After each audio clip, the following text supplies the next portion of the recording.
Hello, everybody. Daniel Wynn. Welcome to today's podcast.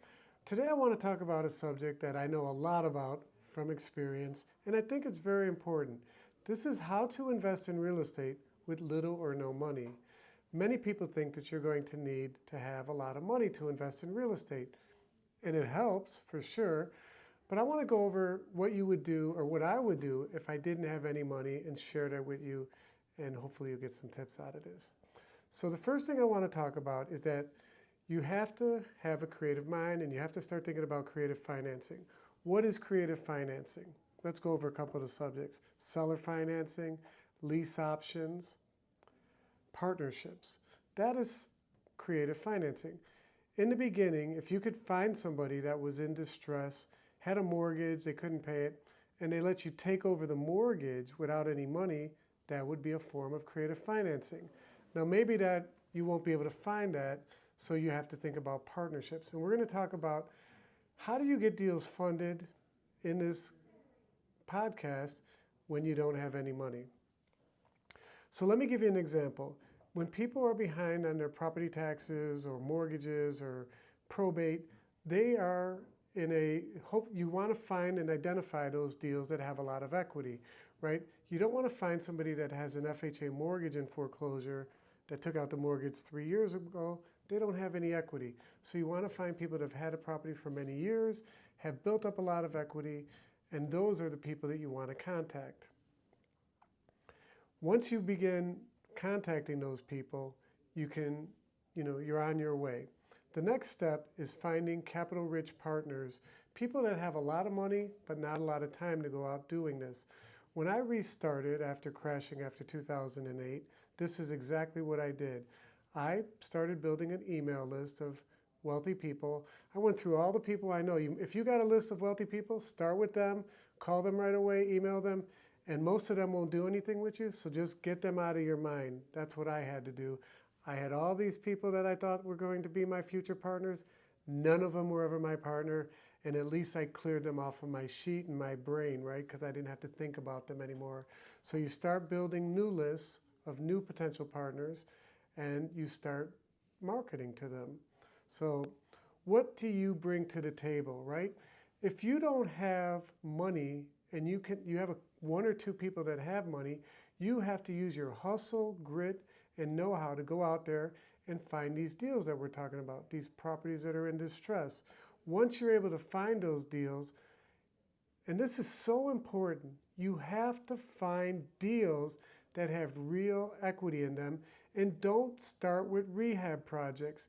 The worst thing in the world is you don't have any money, right? And you go out there and you find deals and you go, hey, Mr. Investor, I found this deal. We could buy it for 100, put a 100,000 into rehab and sell it for 300. You are giving yourself a big mountain to climb. And I would say this is not the best use of getting started with a new relationship. You want to find deals that have equity in them, right? Person that's behind on their mortgage, they've had the house for 25 years, the mortgage is 50,000, the property's worth 150, 200,000 depending on your area. So you're at 25% loan to value. You want to be able to make a deal with the property owner, give them walking away money, do an equity split, whatever's fair, whatever you can negotiate, and then take that deal to your capital partner and say, look, the property's going to be able to be sold for 200. They owe 50. I promised her 40 or him or her 40. So that's 90 a kind of acquisition. There's 110 minus costs on the other side. And then you work those numbers with your capital partner. Those are the deals that are going to get you started when you have little or no money, not some rehab project like I just said. Don't waste your time with new investors with this unless you're currently a remodeling business or you have a track record for doing this. So what do you split when what is the equity split when you don't have any money? Well, I mean, if you can get it, go for 50-50, right? You have no money and someone's willing to share 50-50 with you. When I started, I had to pay 50%, or I split 50%, plus they got interest on their money. So in essence, the investor got 60, 65% of the whatever profit we made. So I ended up with 35. Well, that turned out to be very lucrative for both parties. But as you can, once I built up my muscle and once you build up your track record, you're going to want to get better terms. So take what you can get in the beginning to build a relationship. Keep looking for other investors. Keep looking for the creative deals. And once you find those creative deals, share them with the investors. Once you have a little money, you got a little track record, now you could start asking for better terms. So I went from giving up 65% to currently, today, maybe I give up 10%, 15%, 20%. I don't have to give up the big numbers anymore. Sometimes I just pay straight interest, and that's where you want to go. You want to go from giving up a lot with these deals to giving up or keeping a lot on this side. Okay, so what's another way to begin making money with no money, right? Wholesaling. What's wholesaling? For those of you who don't know, it's basically brokering. You find somebody in distress, you got the equity or cash-rich partners that we kind of just talked about, but they want to own the properties. The example I gave before, we don't really want to own them. We just want to transact. We want to buy it, sell it, no rehab. In this case with wholesaling, you find somebody that wants to sell you the property at one price, and you put a fee on there. Maybe it's $5,000, $10,000, $25,000, and you never take possession, never put it in your name. You just bring it over to the buyer. He puts up the cash, cashes out the deal. You earn your broker fee, also known as a wholesale fee. That is an excellent way to get started. If you can find deals, have that as one of the tools in your toolbox. In order to do that, you have to build a buyer's list, right? So you got two types of investors. You got the investor that has cash and doesn't want to own property and deal with that, rehab. And then you got those buyers that's their business. They want to build rental portfolios. They want to flip houses for a living. They're good at it. So those are the two different investor lists and the distinction between your investors that you must know so you don't waste people's time with the wrong deals. Once you have these lists, you start building these lists in a deal flow, keep everybody active, right? Build an email list, keep things going out to them every week at a minimum.